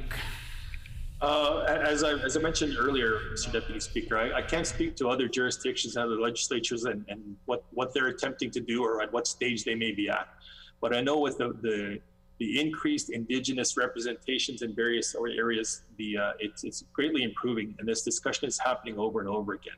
And I must say, Mr. Deputy Speaker, to answer the question about how this PC government can bring this forward, it's about having this discussion, being able to bring this forward. And I'm hoping that I was actually really hoping for a question or comment from the Indigenous Relations Minister to be able to support this piece of legislation, this resolution bringing forward. So I think this is the right thing to do, and it's on the right path, and it's a token of reconciliation. Time has expired for questions. The member's time is also up. The floor is now open for debate. The member for Selkirk. Thank you, Mr. Acting Deputy Speaker. The member is bringing forward a resolution asking this House to add a procedure to the House where we will start each day acknowledging that we are gathered on ancestral lands and traditional territory. I would like to thank the member from Kiiwetinoong for bringing this resolution forward to the Chamber for discussion. I will discuss this today. However, before I start, I want to place on the record that I am disappointed. Disappointed because the member and their party should know that a resolution is not the proper method to bring about changes to House procedures, and this request should be going through the Rules Committee. Mr. Acting Deputy Speaker, I believe as legislators, it is important we acknowledge the harms and mistakes of the past, that we dedicate ourselves and move forward in workable partnerships with Indigenous communities in a spirit of reconciliation and collaboration. And as legislators, we need to acknowledge and respect the treaties that were made on these territories. Part of this process begins by acknowledging the land on which we gather is historical Indigenous territory and ancestral land. A traditional territory includes a physical geographic area identified by a First Nation or nations as the land they and or their ancestors traditionally occupied or used. Whether members and Manitobans know it or not, all Manitobans, and all Canadians for that, live and work on traditional Indigenous territory. Over the past years, many members in this House, and most Manitobans, will have heard someone acknowledging traditional Indigenous territory, but may not understand the importance or background behind this acknowledgement. In fact, on one occasion, I was yelled at by some attendees at a function while I was acknowledging the traditional territory we were meeting on. They yelled at me to give it up. What's in the past is past. They went on to state that Indigenous people had lost the land in a war. This outburst came as a result of lack of knowledge and from misunderstanding. The Indigenous peoples of Canada agreed through treaties to share the land with newcomers. They worked with and taught those new to the land the traditional skills needed to survive in their new homeland. The European side of my family arrived here in Western Canada in the late 1700s. Without the acceptance, help, support, and teachings of those Indigenous people living on the land, when they arrived, they would have surely perished. When we acknowledge we are on Treaty 1 territory in this House, I often wonder How many members in the House and in government know why it is important and exactly what the intent of this acknowledgement is? Acknowledgements are not meant to be simple superficial platitudes that give the illusion of honor and respect for Indigenous land and nations. After all, people cannot live together without mutual respect. A territorial or land acknowledgement is an act of reconciliation that involves making a statement recognizing the traditional territory of the Indigenous people who called the land home before the arrival of settlers, and in many cases still call the land their home. It is acknowledging rich Indigenous governances existed in the past, still exist today, and will continue to exist into the future. Mr. Acting Deputy Speaker, territorial recognition is an act of traditional diplomacy that stems from an old Indigenous diplomatic custom. Territorial acknowledgements existed for hundreds of years as part of many Indigenous cultures. The significance of acknowledging the Indigenous land we stand on is a tradition that has dated back centuries for Indigenous people. But for many non-Indigenous Canadians, officially recognizing the territory or lands we stand on is a fairly new concept. It's one that many Indigenous people say marks a small but essential step towards reconciliation. In Indigenous customs, when an Indigenous person found themselves on another nation's territory, even when only passing through, they would announce their presence by acknowledging that they knew they were on the traditional territory of the peoples whose territory they found themselves on. This custom was a way of recognizing and respecting the nation responsible for preserving this territory, and above all, to let those whose territory they were on know they come in peace. Today, in times of reconciliation, this custom is reiterated in formal and informal meetings to acknowledge the Indigenous nation or nations that occupied the territory on which the meetings are taking place. Acknowledging territory shows recognition of and respect for Indigenous peoples. It is a recognition of their presence both in the past and the present, recognition of their rights on the land and their history on the land. Paying these respects are essential elements of establishing healthy relations. These relationships are key to reconciliation. Some Manitobans may be asking themselves, what is the purpose of continuing this Indigenous tradition? Its purpose is quite simple. It recognizes that settlers and people who are not part of First Nations or Indigenous groups are here on shared Indigenous land. This is especially important since the Truth and Reconciliation Commission released its 94 calls to action in 2015. The TRC calls to action are asking all Canadians to think about what happened in the past and what changes can be made going forward in order to further the reconciliation process. As with those who reacted to my acknowledging that we were meeting on traditional territory, a lot of people are unaware of Canada's true history and actual history. Acknowledging traditional territory gets people talking and conversations started. It allows us all to have a conversation about who we are as Canadians, where we are from, and how we can work together in the spirit of cooperation to build a better Canada, a better Manitoba. Territorial acknowledgements are not new, and they have existed for hundreds of years and are part of many Indigenous cultures. Some people have asked me, how should they determine who should they acknowledge? Especially since we know there have been many Indigenous peoples who have lived here, called this territory home, or passed through here. This is a complicated question. The importance to me is the act itself, being personal in nature and coming from the heart of those acknowledging the territory. An Indigenous friend of mine once told me the intent of the acknowledgement is more important than the words used in the delivery. To those Indigenous people I've spoken to, acknowledgement means we acknowledge we are all accountable to our mutual relationships and to remind us every day of our promise to share the land and our responsibilities to each other. It shows that people are willing to learn and understand others' history and culture, and they recognize that individual culture and history are different, are important, and need to be celebrated.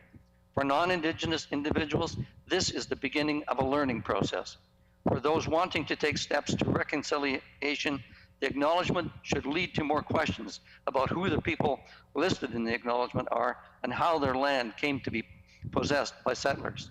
They should be asking themselves how their ancestors and how they have benefited from being allowed to share traditional territory with Indigenous people.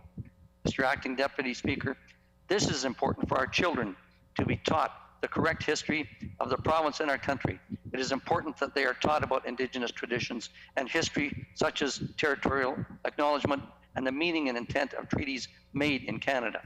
These teachings will ensure our young Manitobans become an integral part of the reconciliation process. Today, I see it as a positive step when I hear children in our education system are learning the importance of the traditional territory they are on. As acknowledgements are used increasingly by Manitobans, it is important we do not forget why we give them and work to ensure they do not become seen or sound like lip service. As legislators, it is important for us to know and understand what we mean when we continually acknowledge we are gathering on Indigenous territory. In conclusion, let me say once again, a resolution is not the proper channel to discuss changes to House procedures, and members opposite know this. Territorial acknowledgements are not meant to be used as political platforms or platitudes that give the illusion of honor and respect for Indigenous lands and nations. They need to be from the heart. As legislators, it is important to respect those whose ancestors occupied the lands on which we live. The land on which we gather was never ceded, nor did First Nations ever sign away their lands to the Crown or to Canada. Treaties were made on these territories, agreements allowing us all to share the territories and live in peace. In the spirit of reconciliation and collaboration, it is important we acknowledge the harms and mistakes of the past and dedicate ourselves as legislators to move forward in partnerships with Indigenous peoples. Miigwech, thank you, merci. The member for St. John's. Miigwech, Acting Deputy Speaker. I'm pleased to get up this morning to put some words on the record in respect of my colleague's resolution on land acknowledgement. Before I do, though, I want to just take a couple of minutes, because I don't have any other opportunity to do so in the House, to acknowledge Ted Fontaine, who passed this past week. Ted Fontaine is a relative. I believe that he and I would be third cousins. There's many, many Fontaines, so I was speaking with my uncle and we were trying to figure out who his dad was and all of this. So I believe that we're third cousins. And I just wanted to take an opportunity to put on the record my condolences to his wife, Morgan, and to his children. I think that it is a testament to the life that Ted left or lived on the acknowledgements of what a beautiful human being Ted Fontaine was this whole past week. And I just wanted to put a couple of words on the record in respect to Ted. Ted Fontaine went to the Fort Alexander Indian Residential School, which was in our community of Saugeen First Nation. He went there from 1948 to 1958, and then from 1958 to 1960, he went to the Assiniboia Indian Residential School. He graduated with a civil engineering degree program. He's an author of Broken Circle, The Dark Legacy of Indian Residential School.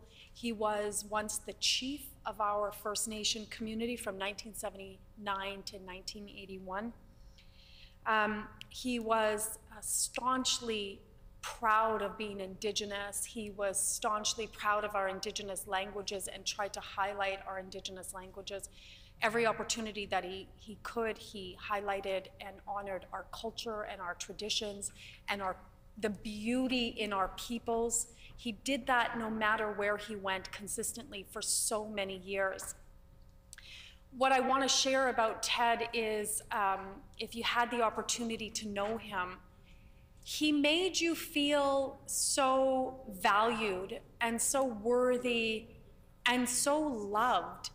He always just had this smile on his face, and he even he was just so kind and gentle in the way that he spoke with you and the way that he interacted with you.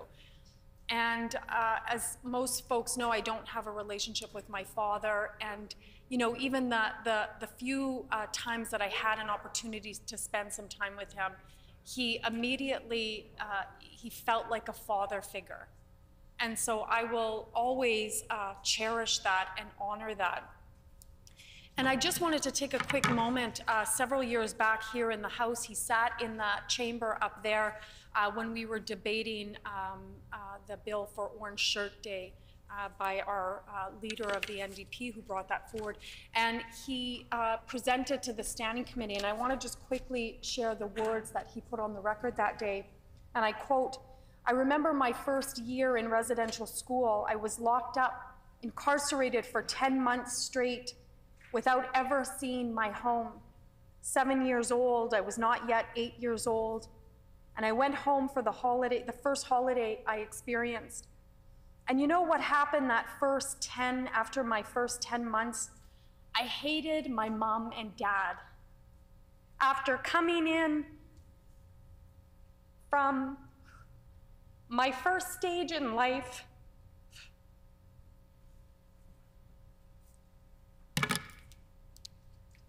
to a wonderful life of love and respect, and with my mom and my dad and my cookum and my mushum and my extended family, I didn't like them. You know why? They were Indian. That's the tragedy of what they tried to do to us. And I have to apologize to my own children, and I've done this before, but I also apologize to second and third and fourth generations from my communities. That's the biggest legacy that we're left with.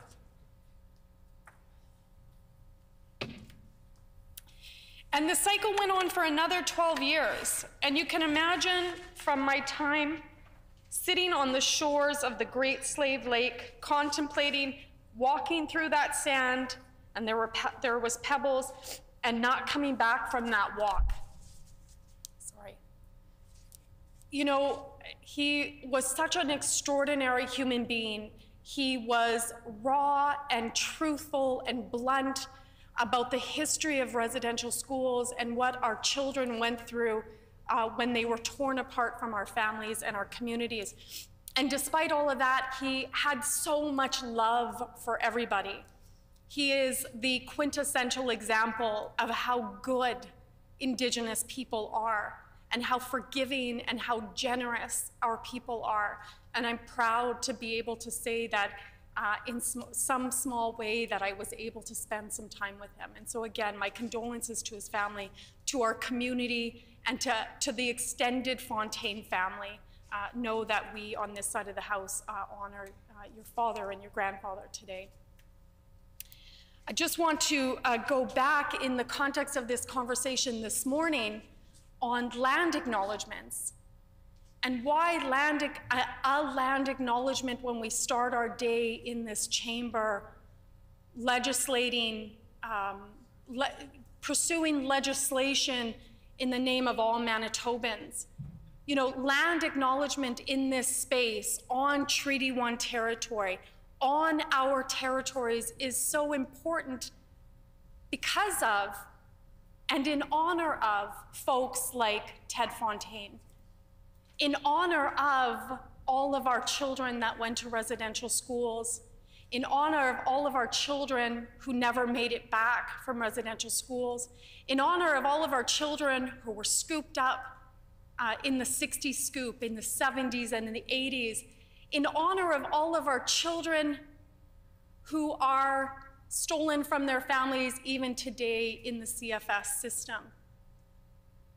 You know, it may not seem like a big deal to a lot of folks to have a land acknowledgement in this chamber, but it goes a long way to acknowledge and situate the history, the colonial history of this province.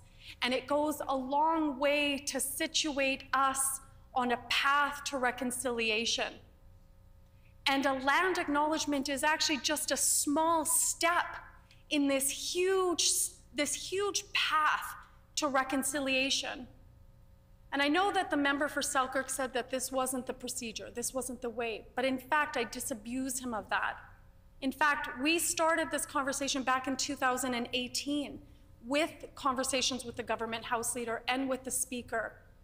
The government House Leader, the opposition House Leader, the Liberal House Leader, and the Speaker can, if there is the political will, institute a land acknowledgement today or tomorrow.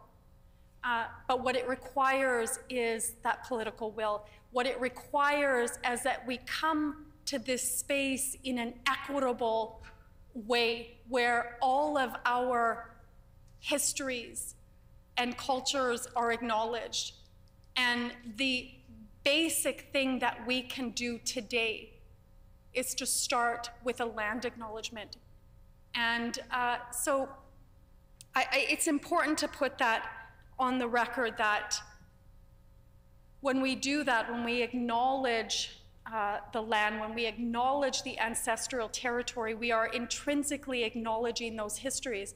But what we're also doing is we're situating each other, no matter where we sit on this side, in this chamber, we're situating each other as relatives, as family in this province, on these territories. It is that very tangible step in bridging the gap and the divide between non-Indigenous and Indigenous peoples. And it is a very simple thing that we can do today. And so I acknowledge my colleague, the member for Kiiwetinoong, for bringing forward this resolution. I hope that this will re-engage the conversations that we started having back in 2018, which just died off. But I have faith that we can do this. I have faith that there is the political will to move forward together in this chamber in a good way. Miigwech. The member for Dawson Trail. Thank you, Mr. Acting Deputy Speaker. To the member for St. John's, my heartfelt condolences to her and her family, who has clearly lost a significant member of her family. Also to the member for Selkirk, through his meaningful and well thought out speech, has taught me a little bit more and a better understanding of the acknowledgement in its history and its meaning. Mr. Acting Deputy Speaker, I would like to begin acknowledging that we are on Treaty 1 territory and that the land we are gathered in and on is the traditional territory of the Anishinaabe, Cree, Ojibwe Cree, Dakota, and Dene peoples, and the homeland of the Métis Nation. I'm pleased today to share with the House a few words on the record about how our government is advancing reconciliation with Indigenous and First Nations people, in addition to land acknowledgement. A territorial acknowledgement is an act of reconciliation that involves making a statement in recognizing the traditions of Indigenous people who called the land home before the arrival of settlers, and in many cases still do it at home. Land acknowledgements have become common in public gathering in spaces before an event. Mr. Acting Deputy Speaker, treaty land entitlement is a priority for government of Manitoba, as well as a constitutional obligation. There are 9 treaty land entitlement agreements in Manitoba, covering 29 entitlement First Nations for a total of 1.4 million acres of land of the Crown and acquisition land. Through continuous progress on treaty land entitlements, we will pursue reconciliation with Indigenous peoples. Mr. Acting Deputy Speaker, continued progress on treaty land entitlement is only one way in which we are pursuing reconciliation with Indigenous peoples. We remain committed to advancing reconciliation through concrete and tangible initiatives that build on meaningful engagement with Indigenous nations and peoples. Through new and ongoing initiatives, we continue to address the legacy of residential schools and advance the process of reconciliation here in Manitoba. Our work is guided by the calls to action outlined in the 2015 report from the Truth and Reconciliation Commission of Canada, and will continue to implement and support initiatives that further reconciliation outside of these calls. Not only have we made continued progress on treaty land entitlements in Manitoba to pursue reconciliation, but our government is also taking many other steps to pursue reconciliation with Indigenous peoples in Manitoba. Our government has many achievements with Indigenous and Northern relations: safe drinking water, home nutrition programs, Operation Return Home, Northern Healthy Foods Initiative, Northern COVID-19 response, creation of the Duty to Consult framework, forestry management and licenses, trade, First Nations Airport Authority, and the completion of Lake 40 Freedom Road are just some of the achievements the Manitoba government has supported. Mr. Acting Deputy Speaker, our government will continue to support the establishment of the Indigenous-led partnerships and ventures that will increase Indigenous participation and economic benefits to Indigenous communities and to Manitoba's economy as a whole. Access to safe drinking water is a fundamental human right and a prerequisite for good personal and public health. Since April 1st, 2020, there have been 45 temporary boil water advisories and 7 long-term boil water advisories among Manitoba's 50 Northern Affairs communities. Since this time, actions were undertaken by the department to address this issue. These efforts have resulted in rescindment of 42 boil water advisories, with 3 remaining in effect. In June 2020, the Government of Manitoba announced a pilot project to provide fresh, healthy foods to families with school-aged children in multiple sites throughout the province. Learning resources were included with the food to facilitate nutritional education to families. In December 2020, the Department of Families announced an additional investment of $1.2 million to extend the program until the end of March 2021. The Manitoba government partnered in Operation Return Home program to rebuild damaged housing and infrastructure in the communities that had flooding damage in the 2011 flood. It cost shared with the federal government. As a result of this, August 30th, 2020, we have funded $113 million to build 530 new housing units, 2 new schools, 2 water and waste projects, and 5 infrastructure projects, including new roads, telecommunications, and solid waste management. The Northern Healthy Foods Initiative support local and regional projects that contribute to the development of culturally relevant, healthy food systems, while improving their health and well-being. The program goal is to increase access to food by working with communities in a coordinated efforts aligned with the program's goals and objectives. This program has supplied approximately 200,488,236 pounds of healthy food since 2010-2011, when record keeping began. The project has accessed over $8.8 million in funds from external sources to support and complement activities. In-kind support from other stakeholders has been valued at approximately $3.5 million. The department remains committed to supporting the implementation of various public health measures aimed at flattening the curve with respect to COVID-19. We continue to work in partnership to monitor COVID-19 activities affecting Northern communities while working with Northern stakeholders to ensure the safety and well-being of those living in the region impacted by COVID-19. Mr. Acting Deputy Speaker, we are extremely pleased to note that all Northern Affairs and First Nation communities have received a first dose of the vaccine, and residents are expected to receive their second dose of the vaccine by June 7, 2021. The province has also worked in partnership with First Nations Immunization Vaccine Operations Center to ensure that all 63 First Nation communities in Manitoba will have completed their 18-plus vaccine campaign of both first and second doses by June 7, 2021.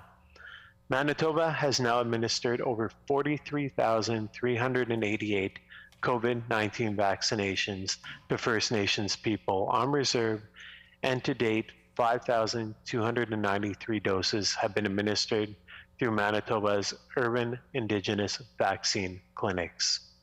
Mr. Acting Deputy Speaker, our government is committed to facilitation the developments of dialogue and partnerships needed to attract new companies, assist entrepreneurs, and facilitate expansions of existing businesses to provide quality jobs and develop a strong and sustainable economy in the North. Our government is committed to advancing reconciliation through concrete and tangible initiatives that build on meaningful engagements with Indigenous nations and peoples. Mr. Acting Deputy Speaker, sorry, one sec, there's a train passing. I don't know if you can hear the horn. Mr. Acting Deputy Speaker, our government has committed to establishing a revised framework for respectful and productive Crown Indigenous consultations. As of February 2021, the new framework is near completion. A key outcome will include improved understanding of Crown Indigenous consultation processes for all parties, as well as a more timely consultation approaches that support the aspirations and objectives of all the parties, reinforced by early and respectful engagement with Indigenous communities across the province.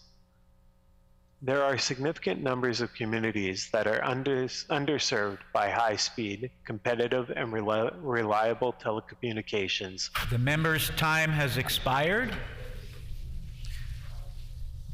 I will now call on the member for Tyndall Park. Thank you, Mr. Acting Deputy Speaker. And again, I'd like to thank the member for bringing forward this well-written resolution that we're very happy to be able to support here today. I think that procedurally, this should have been brought to the Rules Committee. However, in thinking a little bit more about this and hearing what others have had to say this morning, I'm actually really glad that the member chose to bring this resolution forward on this platform as a way to also generate this conversation that we need to be having here in these chambers. This resolution is incredibly important because we need to recognize and properly recognize that we are residing on the traditional territories of the Anishinaabe, Dakota, Cree, Anishinaabe, Dene, and Inuit people, and the homeland of the Métis, our Métis Nation. You know, Mr. Deputy Speaker, I'm also glad that the member included in this resolution how Indigenous people shared their knowledge with us. And in this time of reconciliation, it is imperative that we acknowledge and honor the lives of Indigenous communities. And this resolution is just one way we can be doing that. Mr. Deputy Speaker, I'm going to keep my remarks short here as I want to make sure we can pass this resolution this morning. I'm hopeful and I'm hoping to have further discussion on other proceedings here in this House as well, as it's important to stay up to date and be inclusive. And I hope that we as legislators can strive to do more to acknowledge and honor the lives of Indigenous communities. Thank you, merci, and miigwech. The member for Union Station. Thank you, Mr. Acting Deputy Speaker. I just wanted to take a moment to thank our honorable colleague, the member for Kiiwetinoong, for bringing this important resolution forward.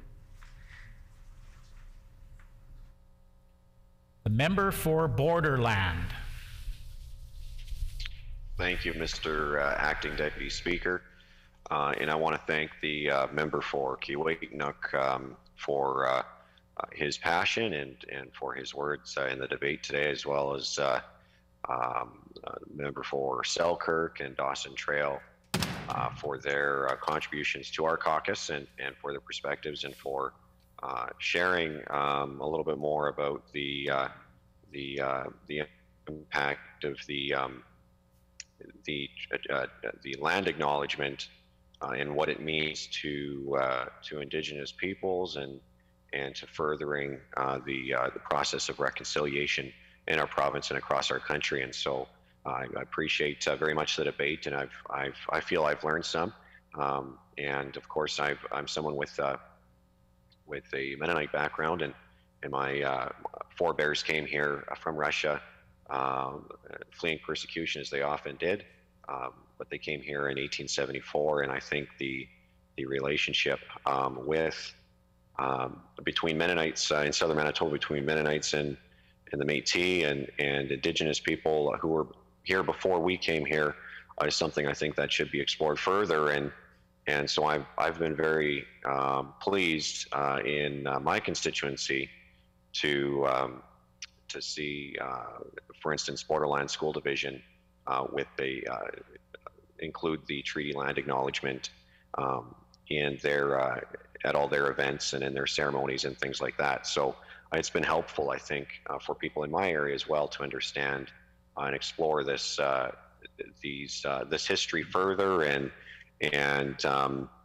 obviously to be a part of the process of reconciliation as we all have a role to play in living together peacefully and in a spirit of mutual understanding and respect.